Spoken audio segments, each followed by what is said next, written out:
முதல்ல விஜயகிருஷ்ணா, நான் என்னுடைய தொடக்க உரையில் சொன்ன மாதிரி அப்படியான ஒரு குற்றச்சாட்டை தான் இந்த கோவை மதுரை மெட்ரோ ரயில் நிராகரிக்கப்பட்டதுலேயும் ஒரு பிளே திமுக கையில் எடுக்குது அப்படின்னு ஒரு விமர்சனம் இருக்குது.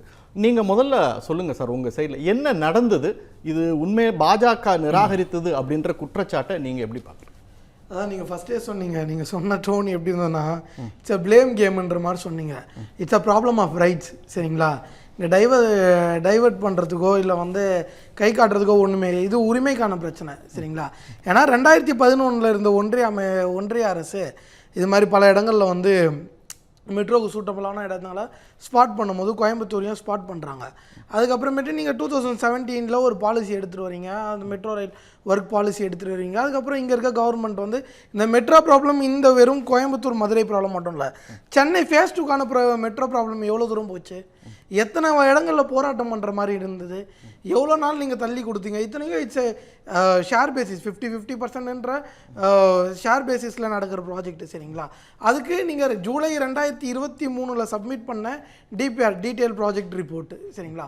அதுக்கு இப்போ பண்ண ரிப்போர்ட்டுக்கு நீங்கள் இப்போது, அதாவது பிரதமர் அவர்கள் கோயம்புத்தூருக்கு வர டைமில் நீங்கள் இல்லை முடியாது, கோயம்புத்தூருக்கும் மெட்ரோக்கும் கோயம்புத்தூருக்கும் மதுரைக்கும் மெட்ரோ தர முடியாது, அதுக்கான ஒரு ரீசன்ஸ் சைட் பண்ணுறீங்க. அதுக்கான காரணங்கள் என்ன உங்கள் தரப்புலேருந்து வருதுன்னு பார்த்தோன்னா, 2 மில்லியன் 20 லட்சத்துக்கும் கீழமான பாப்புலேஷன் இருக்குது.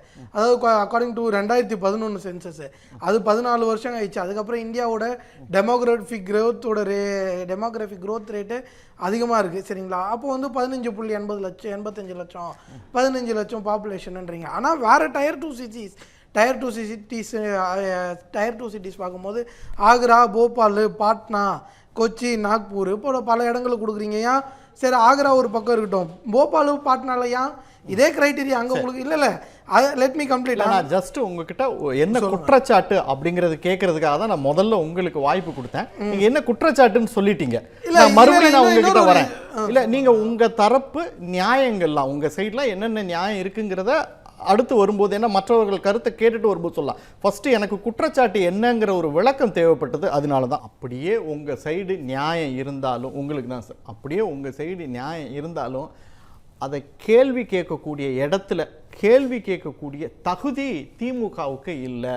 தொடர்ச்சியாக ஊழல் புகார் வெளியே வந்துக்கிட்டே இருக்குது, அதனால் அவங்களால கேள்வியே கேட்க முடியல அப்படிங்கிறார் ஒன்று. இன்னொன்று, அவங்களால எந்த நிர்வாக சீர்கேடாக இருந்தாலும் சரி, நெல் கொள்முதல் பண்ண முடியல அப்படின்னா உடனே மத்திய அரசாங்கம் ஈரப்பதத்தை அதிகரித்து தரமாட்டேன்ட்டாங்க அப்படின்றாங்க.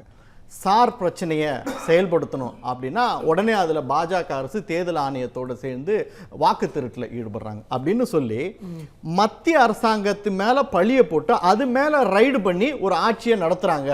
அதை தாண்டி இவங்களால ஒன்றுமே செய்ய முடியலன்றாங்க. அதாவது நீங்கள் சொல்கிறது வேடிக்கையாக இருக்குது. ஏன் இப்போ நெல் கொள்முதல் அப்போ டீசென்ட்ரலைஸ்டு யார்கிட்ட இருக்குது?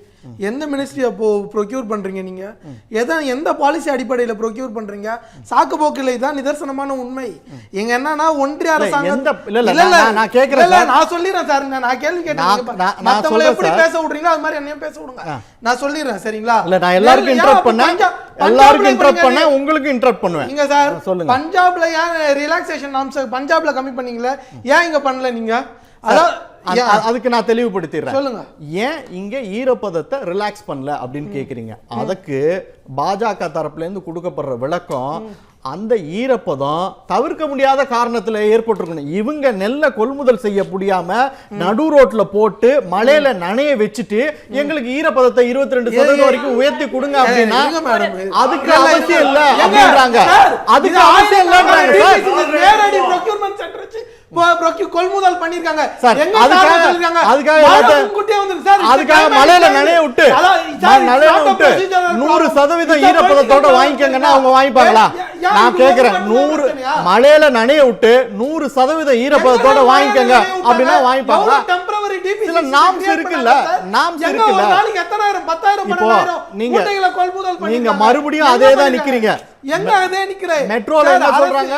சரி, திட்ட அறிக்கையை ப்ராப்பரா மெட்ரோல நீங்க சொன்னீங்க திட்ட அறிக்கையை நீங்க திட்ட அறிக்கையை ப்ராப்பரா சப்மிட் பண்ணுங்கன்றாங்க. வருஷம் எல்லாம் கத்தினே இருந்தோம். என்ன பேச விடுங்க. இல்ல சார், நீங்க சொல்றீங்க ஃபேஸ் 2க்கு எத்தனை வருஷம் கத்தினே இருந்தோம்? இல்ல. ஃபேஸ் 2க்கு எவ்வளவு பிரச்சனை பண்ணீங்க சார் ஃபேஸ் 2 நடந்துட்டு இருக்கு ஏங்க, சார். இப்போ ஃபேஸ் 2 முடிய நடந்துட்டு போகுது இருக்கு சார்.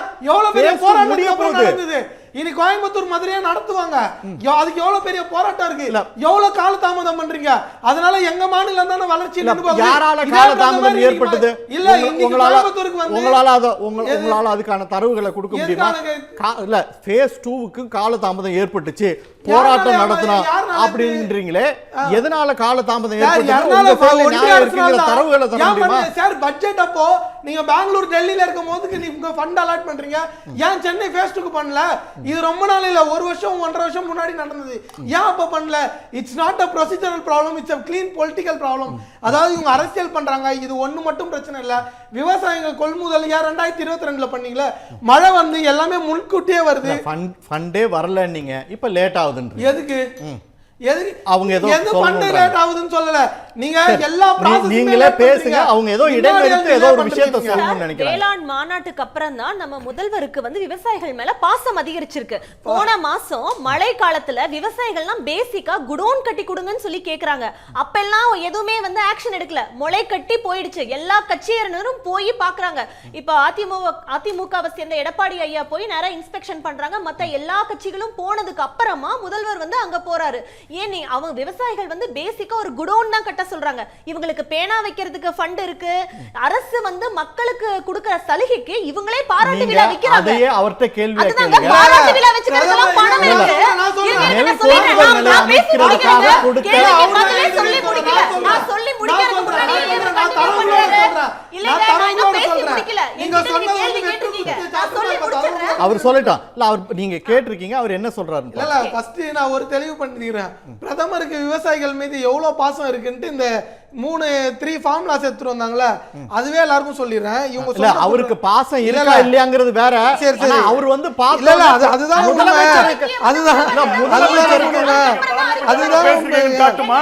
எது கபில் சிபல் ஃபார்முலாஸ் பத்தி பேசுறது சொல்லட்டுமா? அதாவது இவரே ரொம்ப உங்க ராகுல் காந்தி பேசுறத சொல்லட்டுமா? ஃபார்முலாஸ் பத்தி எவ்வளவு முக்கியம்னு சொல்லட்டுமா? எல்லாம் நாங்க சொல்றோம். 3 பேர் பேச வேணாம், இரைச்சல் ஆயிடும். நான் சொல்றேன், இத மட்டும் நான் சொல்லிடுறேன்.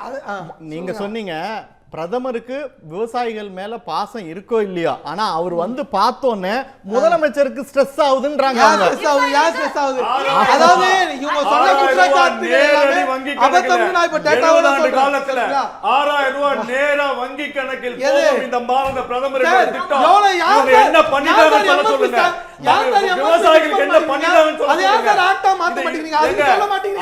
50 கோடி பட்ஜெட்ல நீங்க அலோகேஷன் எவ்வளவு கம்மி பண்ணிட்டீங்க?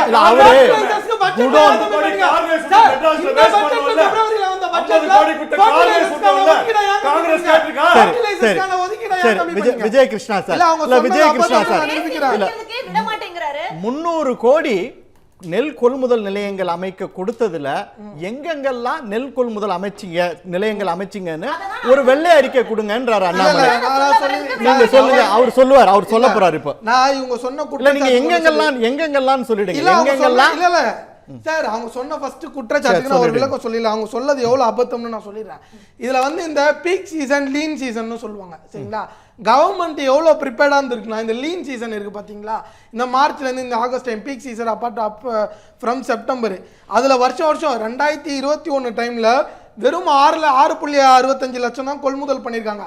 இந்த பிரச்சனைகள்லாம் தடுக்கிறதுக்காக கவர்மெண்ட் முன்னாடியிலேருந்து அதுக்கப்புறம் 13.4.5 லட்சம், அதுக்கப்புறம் 12.86, 19.69ன்னு தொடர்ந்து கொள்முதலை முன்னாடியே கவர்மெண்ட் ப்ரோஆக்டிவாக இருந்திருக்காங்க.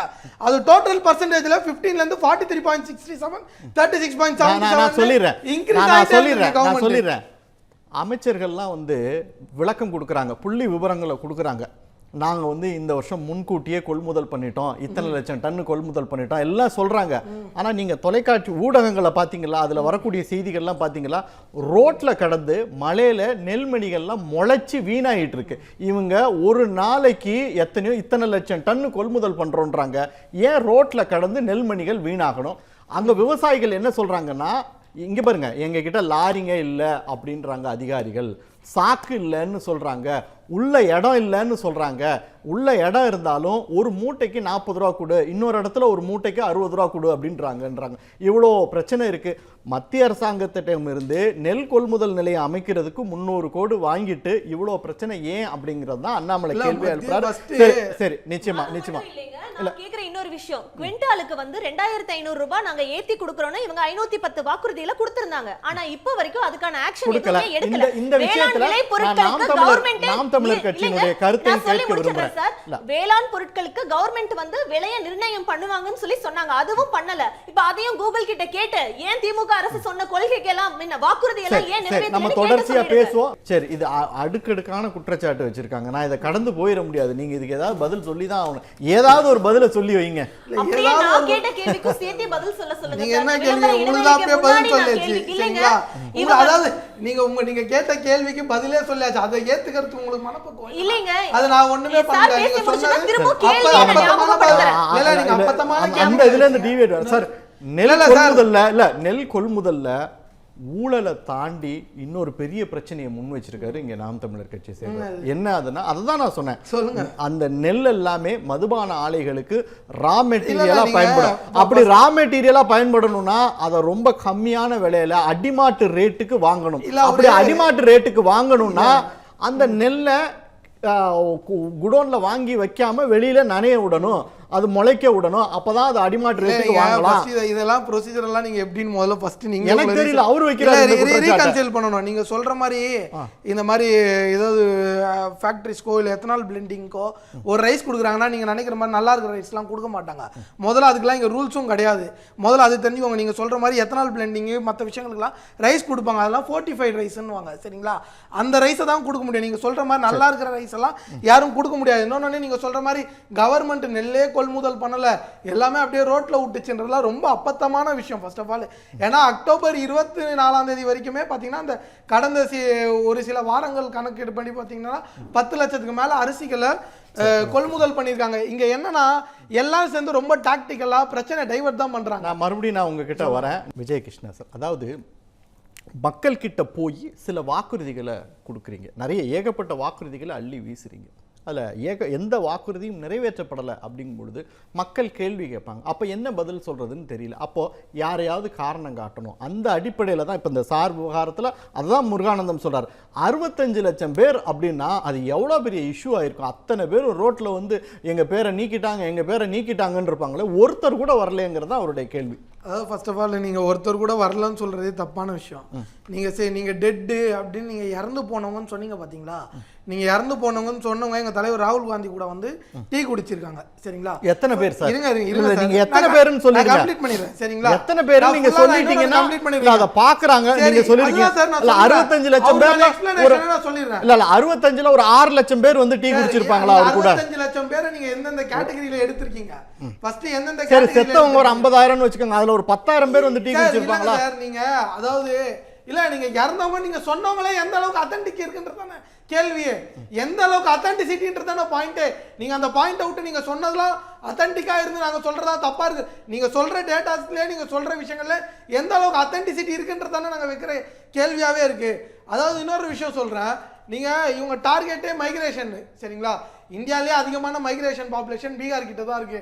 இவங்க டார்கெட் பண்ணி சிஸ்டமேட்டிக்கா தூக்குனது மைக்ரண்ட் ஒர்க்கர்ஸ். அதுக்கப்புறமேட்டு அங்க இருக்கிற பீகார்ல சப்ரஸ்டான பீப்புள். இன்னொன்னு டார்கெட் பண்ணி தூக்குனது விமன் ஓட்டர்ஸ். விமன் ஓட்டர்ஸ் கிட்ட அவங்க கிட்ட இருக்கிற டாக்குமெண்டேஷனே இல்ல. எத்தனை லட்சம் பேர் தூக்குனாங்க? இல்ல எத்தனை லட்சம் பேர் சார் ரெக்கார்ட் இருக்கு. அதாவது பிஃபோர் எஸ்ஐஆர் 1000 மேலுக்கு இல்ல நான் அந்த ரெக்கார்ட் சொல்லிறேன். இல்ல அந்த ரெக்கார்ட் எல்லாம் சப்மிட் பண்ணீங்களா தேர்தல் ஆணையத்துக்கிட்டயாவது இல்ல நீதிமன்றத்துல? வைக்கிறோம் தேர்தல் ஆணையத்தோட ரெக்கார்ட் எடுத்து தேர்தல் ஆணையத்துக்கிட்ட சப்மிட் பண்ணீங்க. உங்க கிட்ட இருக்கிற நான் ஒரு உதாரணம் சொல்றேன். நான் போய் தேர்தல் ஆணையத்திட்ட மேல போய் ஒரு குற்றச்சாட்டை வைக்கலாம், 1 கோடி வாக்காளர்களை நீக்கிட்டீங்கன்னு. யார் வேணாலும் குற்றச்சாட்டை வைக்கலாம். ஆதாரத்தை கொடுக்கணும்ல, தரவுகளை கொடுக்கணும்ல. அதுதான் சார் சொல்றோம். டிஜிட்டல் எவிடன்ஸ் ஆக்டை ஏன் மாத்துனீங்க?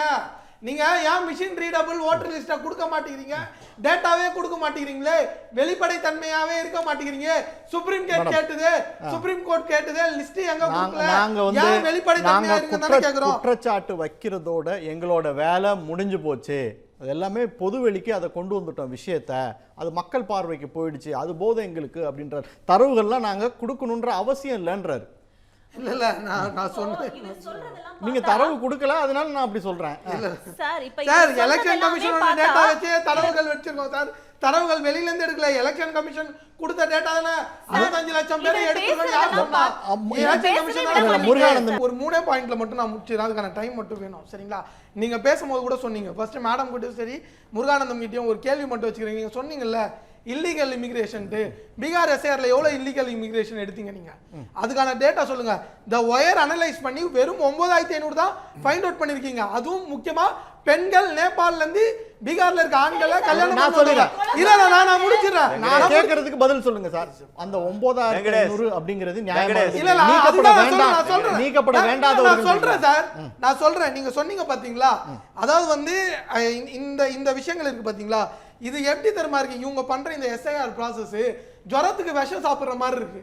அதாவது கழுத்து மேல ஒரு கொசு உட்கார்ந்துச்சுனா அந்த கொசுவை கத்திய வச்சு அத முருகானந்தம் கிட்ட கேட்கலாம். முருகானந்தம் சார் அப்படிதான் இருக்கு. முருகானந்தம் சார் பண்றது அப்படிதான் பண்ணிருக்காங்க. அதுக்கு அப்புறம் இல்ல அதுக்கு அப்புறம் முருகானந்தம் சார் உங்களுடைய நிறைவு கருத்தை பதிவு பண்ணிக்கங்க. இல்ல அவர் இன்டரப்ட் அவரே டீம் வழியா இருக்காரு. சுப்ரீம் கோர்ட் போயிருக்கு. சரி ஓகே ஓகே. தமிழ் செய்தி தொலைக்காட்சி வரலாற்றில் முதன்முறையாக தமிழ்நாடு ஆளுநர் RN ரவி பங்கேற்கும் சிறப்பு நேர்காணல். அதிரடியான கேள்விகள். Your statements are misinterpreted and misquoted. அசர வைக்கும் பதில்கள். I wonder whether do they really love Tamil? Our Honorable Chief Minister has established 2 chairs in his father's name. I have great regard for Kalena, but no chair for Mahakavi Bharati. The Chief Minister claimed that you had insulted the Tamil Thai word. I can sing Tamil Thai Vardu much better than many of the guys who talk about Tamil. Anti-Tamil. நமது தமிழ் ஜனம் தொலைக்காட்சியில் விரைவில் சென்னையோட next biggest real estate booming லொகேஷனான சென்னை பெங்களூர் ஹைவேல ஒரு plot வாங்கணும்னு plan பண்றீங்களா? பூந்தமல்லியில 6000 per square feet, ஸ்ரீபெரும்புத்தூர்ல 4000 per square feet market price இருக்கும்போது நம்ம ஜி ஸ்கொயர்ல மட்டும்தான் half the price of Sriperumbudur and 1/3 the price of பூந்தமல்லியிலேயே உங்களுக்கு வில்லா பிளாட்ஸ் கிடைக்கும். Yes, launching G Square Etana Attandalam near Savitha Medical College. Early bird price of villa plots வெறும் 1790 per square feet, அதுவும் for first 15 bookings only. For bookings call 8939750009.